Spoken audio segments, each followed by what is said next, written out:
You are not unlucky, you are afraid. Afraid to try, afraid to fail, afraid to discover that if you truly gave your all and still didn't succeed, there would be no one left to blame but yourself. This is the brutal truth that Friedrich Nietzsche revealed behind the comforting mask of bad luck. Most people prefer to believe that their lives are shaped by luck or fate because it frees them from the most terrifying responsibility of all, that of being the authors of their own existence. The idea of bad luck functions as a defense mechanism. It allows the individual to justify their stagnation without having to question their own choices. If life didn't work out, it was the universe. If nothing changed, it's because luck didn't show up. But reality, according to Nietzsche, is much more uncomfortable. What blocks your evolution is not an external force. It is your fear of taking full control. This stance is not only common, it is encouraged. We live in a culture that normalizes passivity disguised as spirituality, that glorifies waiting for signs from the universe and reinforces the idea that, if it's meant to be, it will be. Nietzsche attacked this mentality fiercely. He called it the slave morality, a way of thinking in which the individual transfers their power outside of themselves, blaming invisible forces for everything they lack the courage to face within. And this fear manifests silently every day. It's easier to say, "I've never had luck in love," than to admit that you repeat patterns with people who cannot offer you what you want. It's more comfortable to repeat "opportunities don't come" than to recognize that you ignored, refused, or sabotaged all of them out of insecurity. It's safer to hide behind the idea that life is random than to face the fact that you have deliberately avoided the responsibility of building what you say you desire. Nietzsche saw all of this clearly.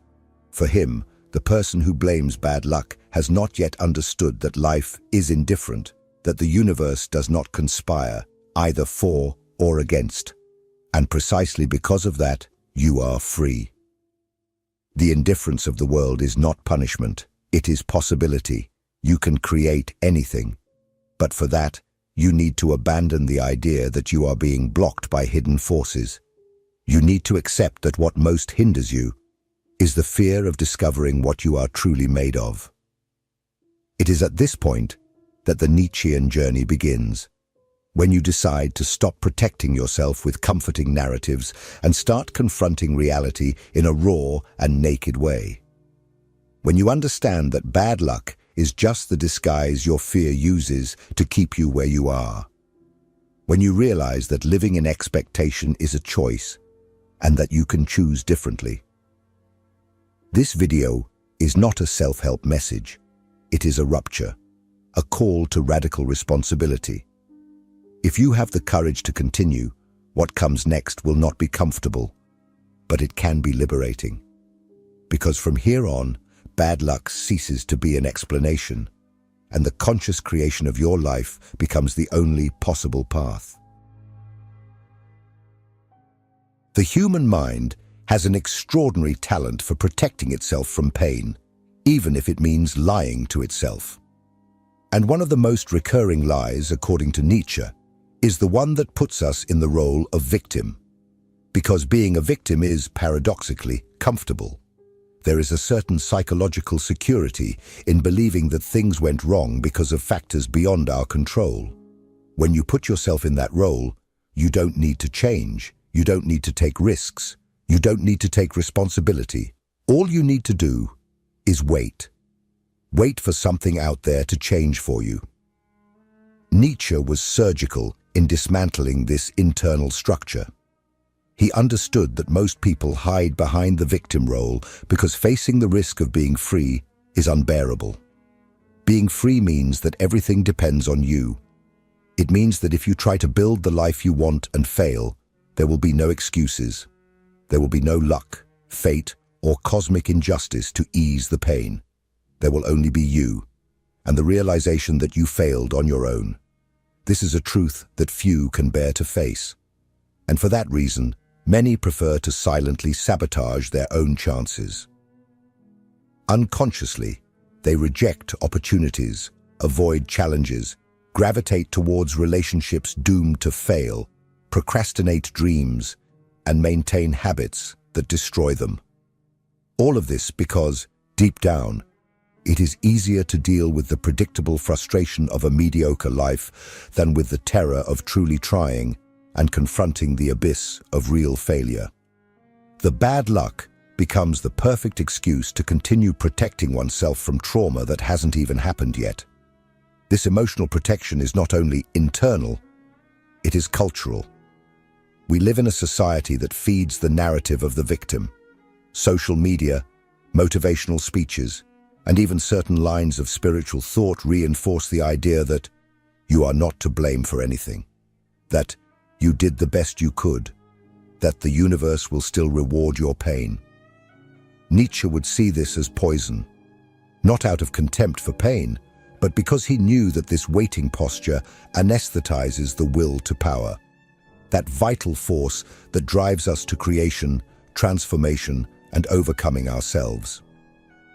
When an individual settles into this position, they not only escape responsibility, they renounce their own potential. They become harmless, a spectator of life instead of an author. And the most dangerous thing is that over time, this posture crystallizes. The person begins to truly believe that they have no choice, that their story is doomed to failure, that their identity is that of someone unlucky. And at this point, they no longer need external excuses. They have convinced themselves that it cannot be different, but it can. And Nietzsche points to this path, a path that is not easy, but is real. The first step is to understand that this narrative of victimization, no matter how comfortable it seems, is robbing you of the only thing that truly matters, the power to act. And only when you accept this uncomfortable truth does the possibility of authentic transformation begin to emerge. Because the moment you stop hiding behind stories that absolve you, you finally find yourself facing the real choice to continue depending on external forces or to become the agent of your own life. But for that, it is necessary to destroy another, even deeper illusion, the idea that there are enemies out there preventing you. In the next section, we will explore this trap, the myth of the external enemy, and how it keeps you imprisoned by fear, while the true battle has always been within. If this content is making sense to you, click the subscribe button and subscribe to the channel. Thank you for your support. One of the most effective mechanisms that humans have developed to avoid self-responsibility is the displacement of blame onto others. Nietzsche understood this deeply. He saw how the mind creates external ghosts to justify its own stagnation. The world is against me. People don't want to see me grow. The system is unfair. My parents sabotaged me. The government is to blame. Society limits me. The list is endless. And the longer it becomes, the further you distance yourself from the most uncomfortable truth of all. The main obstacle between you and the life you desire is yourself. This kind of thinking is part of what Nietzsche called the slave morality, a psychological system in which the individual abdicates the power of action and convinces themselves that external forces are responsible for their pain, their lack of progress, their unhappiness. It is an ancient mechanism inherited from centuries of oppression and fear, but today it disguises itself with modern narratives. Instead of God punishing, now it's the algorithm.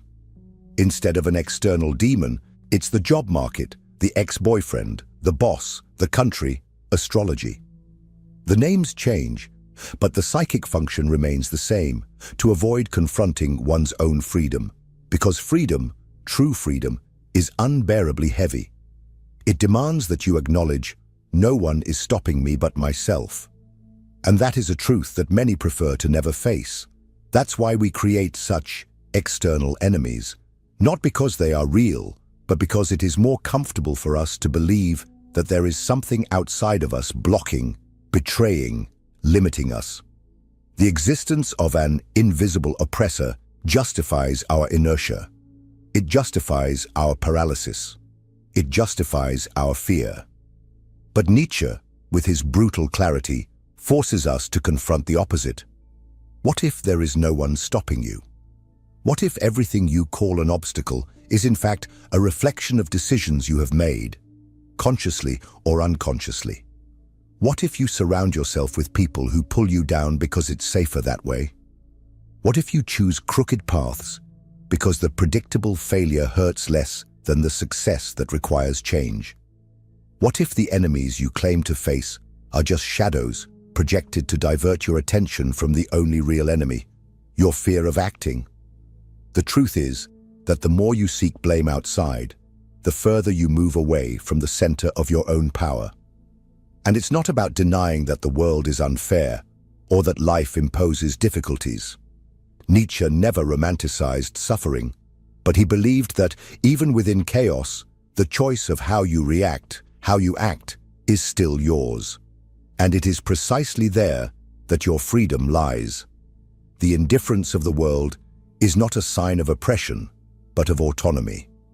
The universe does not conspire against you. It simply does not conspire. And that is all you need to do something different. The pain of accepting this is real. But it is also the starting point for a more honest, stronger, more authentic existence. When you stop fighting against imaginary enemies, only an open field remains. A field where everything is possible, as long as you have the courage to take command. And it is at this point that Nietzsche's philosophy meets one of its most powerful ideas: amor fati. Love your fate. Not as resignation, but as a radical affirmation of the life you are willing to build. In the next part, we will dive into this concept and understand why it is the key to transforming fear into power. Among all of Nietzsche's provocative ideas, perhaps none is as misunderstood and at the same time as powerful as the concept of amor fati. Literally translated as love of fate, many interpret this idea as an invitation to resignation, a passive acceptance of everything that happens, including pain, loss, and failure. But this is a superficial reading. Nietzsche was not an advocate of passivity. He was, above all, a firebrand of consciousness. Amor fati is not about accepting what life imposes on you. It is about claiming everything that has happened to you as raw material for what you are yet to become. To love fate, for Nietzsche, is to radically affirm one's own existence. It is to look at every wrong choice, every failure, every wound, and say, "This is also me, and I do not want any of this to have been different." Not out of masochism, but because he understood that only those who can embrace the past without resentment are free to build the future without fear. As long as you are trapped in the desire for things to have been different, you will remain chained to a version of yourself that has no power, only regret. Amor fati is the exact opposite of victimization. Where the victim shrinks and says, "This should not have happened to me," the Nietzschean creator stands up and says, "This happened, and now I will use it." It is a kind of fierce love, a love that does not wait to be saved, does not beg for relief, does not outsource the meaning of life to God, the universe, or society. It is a love that takes everything on, pain, shame, error, failure, and transforms all of it into fuel. This is the will to power in its purest form. And here is the most challenging point. To live under the spirit of amor fati, you need to abandon the idea that you are a victim of anything. You need to set aside the guilt you project onto others, the shame you hide from yourself, and the fear of trying again. Because this love of fate is, at its core, love for your own capacity to create, to rebuild, to give meaning. It is you looking at everything that broke you, and deciding that none of it was in vain. Nietzsche believed that only when you can say yes to the totality of your life do you truly become free. And that yes requires courage. It is not the yes of someone who conforms. It is the yes of someone who chooses, of someone who creates, of someone who takes chaos and shapes it with their own hands. Amor fati is the foundation upon which you build not only the acceptance of what was, but the audacity to imagine what can be. But this audacity is only possible when one understands a fundamental truth. The universe is indifferent. It is not trying to teach you anything. It is not conspiring against or in favor of you. It simply is. And this indifference, far from being cruel, is the greatest proof that you are free.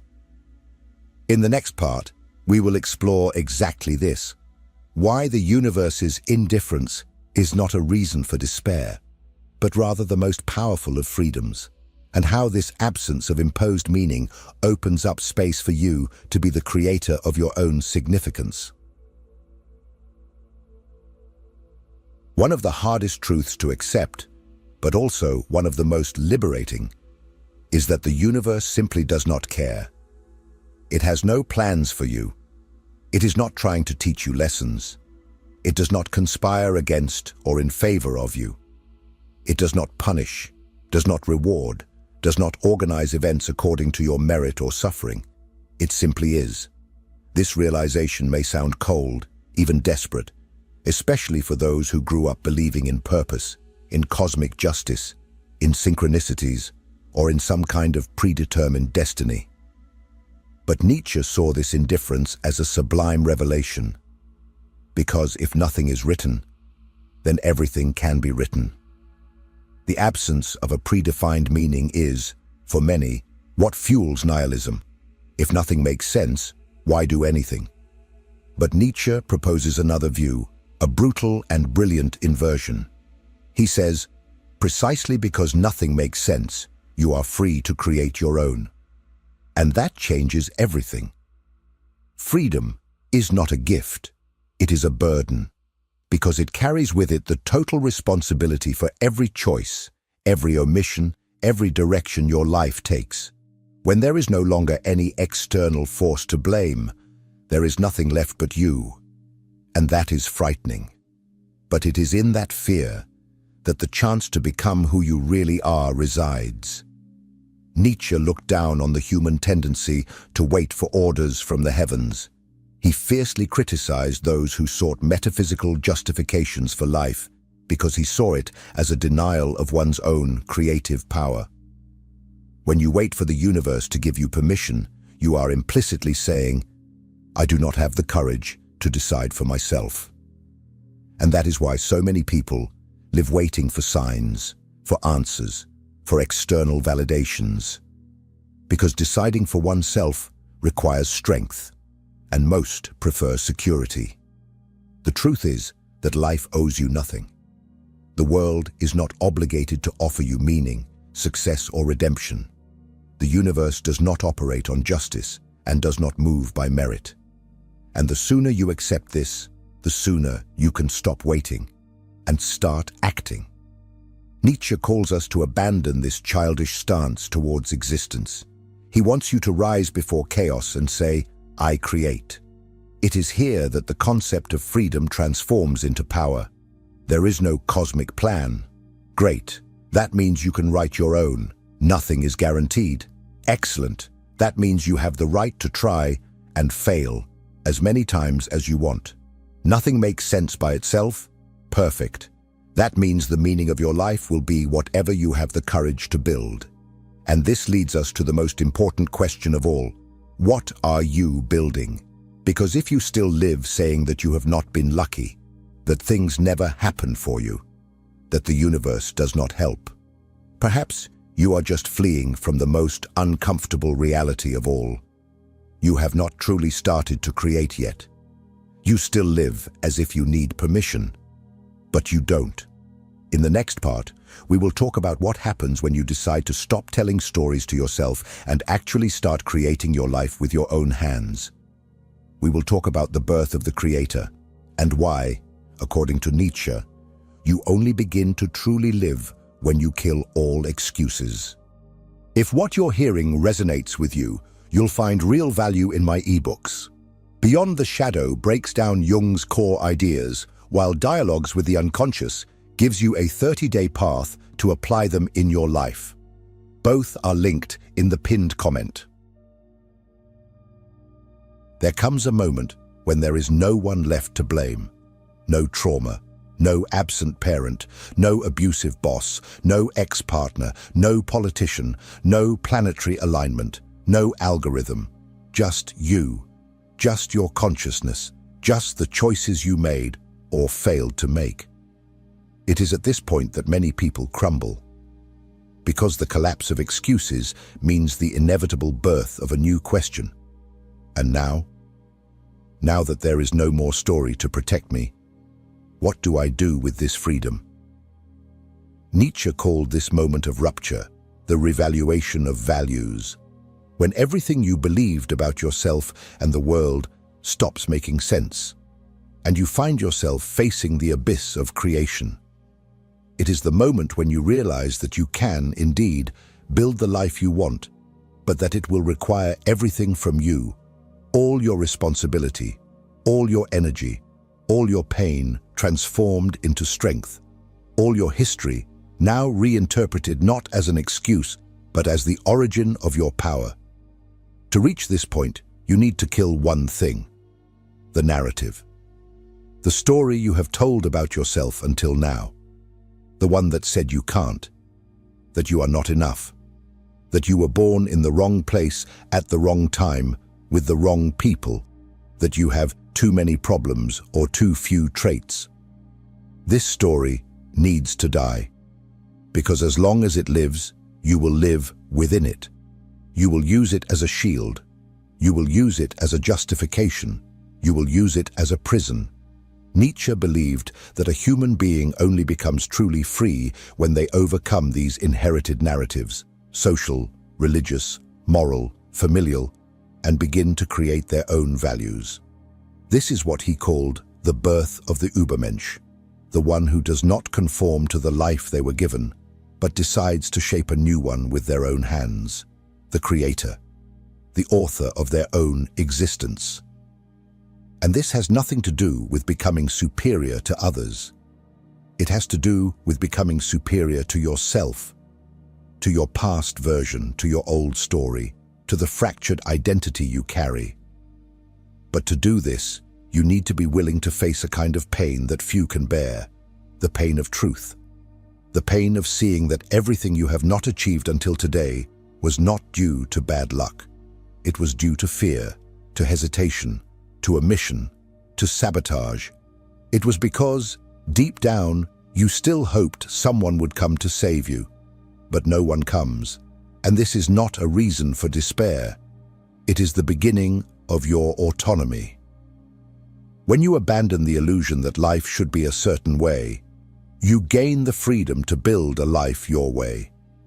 You cease to be a product of the past and become an active force in the present. You kill the character and are born as the author. But beware, being the author of your own life is not magical. It is brutal. It is uncertain. It is exhausting. It is painful. But it is yours. And that is where the true dignity of existence lies. At this point in the journey, there is no more room for excuses, only for choices. And every choice you make, or avoid, will sculpt the world you live in. There is no formula, no manual, no map. There is only you, and the courage to decide. And if you have made it this far, there is one last question that needs to be asked. Are you ready to take on this power? Because in the last part of this video, we will put everything to the test. We will talk about the final choice, to remain at the mercy of chance, or to take control of your life once and for all. In the end, there are only two options. Either you take control of your life, or you continue to be a slave to stories that weren't even written by you. There is no middle ground. Either you are the author of your existence, or you live as an extra in someone else's plot, guided by external forces, dragged by circumstances, always waiting for something that never comes. And the most tragic part? Most choose this slavery, not because they want to, but because they are afraid of freedom. Nietzsche knew that freedom is frightening, because to be free is to lose the right to blame. It is to have no one to turn to anymore. It is to wake up every day knowing that, if nothing changes, the responsibility is yours. But he also knew that it is only from this point, this emptiness, this fall, this brutal helplessness, that something new is born. It is in this space that you can finally begin to create. Not as someone who reacts to the world, but as someone who shapes the world with their own will. And maybe now you are feeling exactly that, a weight, a discomfort, an unease. Because everything that has been said here forces you to look within, to confront everything you called bad luck, fate, injustice, and see that behind each of those words there may have only been fear. And now that you know this, there is no more pretending. There is no more hiding. From this moment on, every choice you make will be made with awareness. And that changes everything. You don't need to wait for luck. You don't need signs. You don't need permission. You just need to decide. There is no ideal moment. There is no security. There is no certainty. But there is the now. And the now is the only fertile ground where something can be created. If you keep waiting, you will only be cultivating regret. The final question is not, are you capable? It is, are you willing? If this video shook you, if it confronted you in a way you didn't expect, it's because it hit you exactly where it needed to. Now I want to hear from you. Comment below. I choose control. Write this as a commitment, as a milestone, as the first step, and share this video with someone who keeps saying, I'm unlucky, but whom you know has the potential for much more. And before you go, do one last thing for yourself. Watch the next video. It is important, just as important as this one, because this journey doesn't end here. It has only just begun.